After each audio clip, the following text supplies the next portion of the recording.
많은 분들이 최근에 대통령 국정 지지율이 꽤 되는데 어쨌든 이 시기에 한 60% 전후하니까 괜찮은 겁니다. 근데 그 이유를 보면 뭘 제일 잘하네요? 이렇게 물어보면 외교라고 이야기합니다. 그 놀랍죠. 대통령은 외교 전문가라고 생각했던 분이 별로 없지 않습니까? 유학파도 아니지 않습니까? 근데 어떻게 실제 외교를 잘하네? 근데 저는 잘할 거라고 봤습니다. 왜?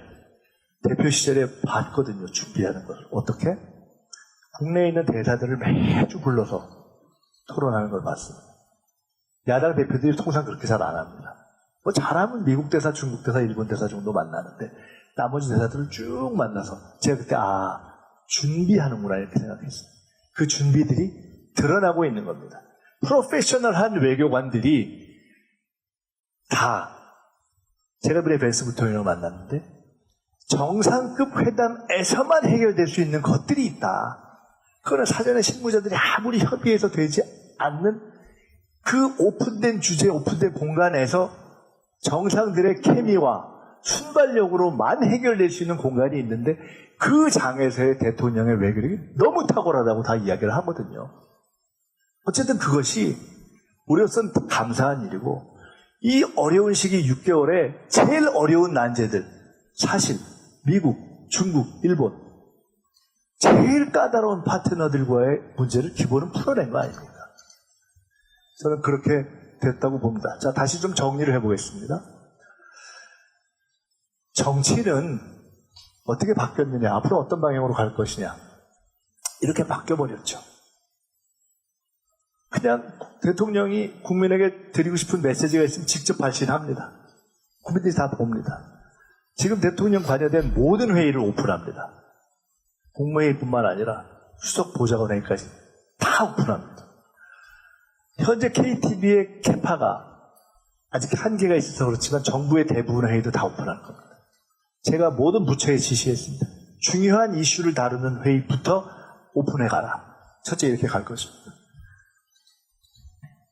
외교는 이렇게 갈 것입니다. 얼마 전에요. 한 국가 중에 하나에 가서 수주를 받으러 갔던 중소기업인 한 분을 만났는데 이분이 어떤 국가의 수장을 만났는데 그분한테 선물을 이거를 했다는 겁니다. 왕관. 근데 너무 재밌는 게 제가 이번에 이 말씀을 그 왕관을 딱 보더니 그분이 이거 트럼프 대통령한테 선물했던 그거냐고 설명도 안 했는데 아는 거예요. 그리고 결과는 어떻게 되냐. 원래 그 수주가 딴 나라로 가기로 돼 있었는데 일로 왔다는 거예요. 그 새해에 신년 첫 합동 회식을 하고 청와대 옆에 총리 공간이 있으니 거기 커피나 드시러 가시죠 해서 커피를 기자들하고 매우 먹는데 저희끼리 편하게 얘기를 하다가 기자들이 물어봤어요. 정상회담 하고 이러면은 그런 거 외교 준비는 어떻게 하냐고 이거 그랬더니 그거 밤새서 하는데 진짜 힘들다고 고민하는 거거든요. 어떻게 해야 이렇게 기분 좋게 하냐 이런 농담 비슷하게 어쨌든 먹힌 거죠. 트럼프 대통령이 정말 예측 불허의 활동을 하고 있는데 그래도 개인적으로 지금 대통령에 대한 평가를 유지하고 있는 거 아닙니까?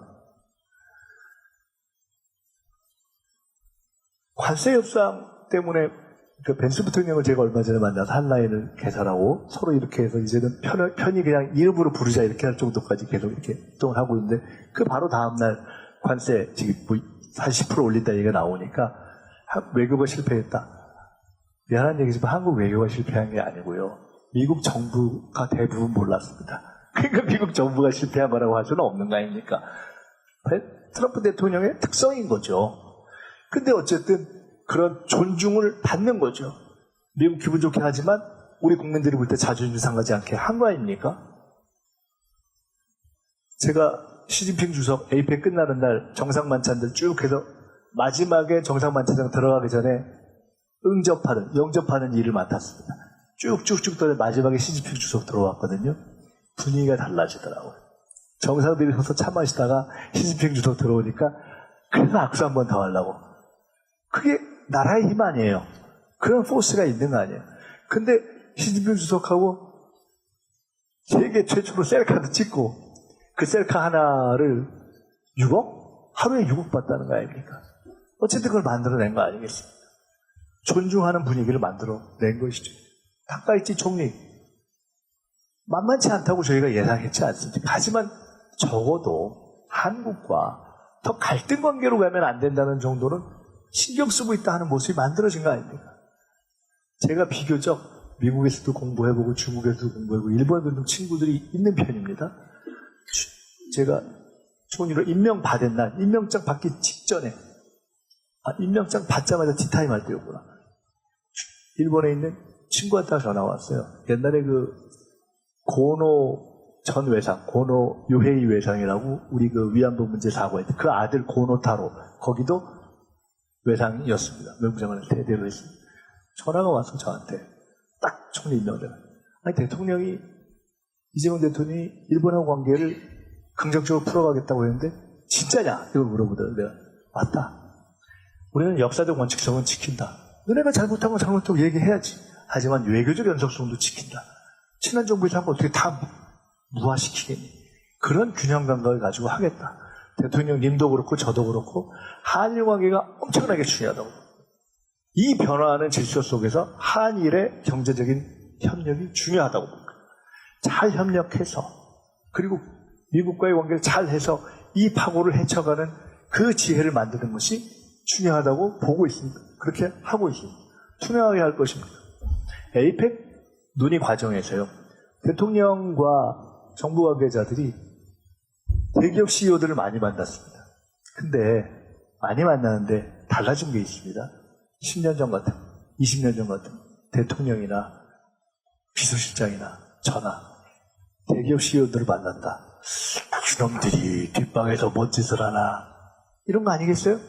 이제는 없잖아요. 저희가 가끔 그런 얘기 하거든요. 우리 떳떳하잖아. 꿀릴 게 없잖아.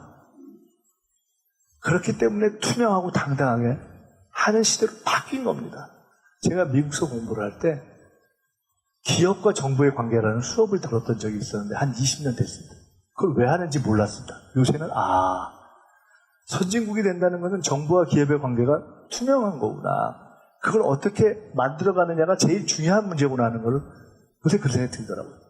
정부와 기업의 관계, 정부와 대기업의 관계, 정부와 중소기업의 관계는 이제는 그냥 부탁하는 관계 또는 거래하는 관계가 아니라 투명하게 내놓고 윈윈의 해법을 찾아내는 그러한 관계로 변하고 지속적으로 대화하는 관계로 변했다. 이 정부서부터 완전히 변할 것이다. 이렇게 저는 말씀을 드리고 싶고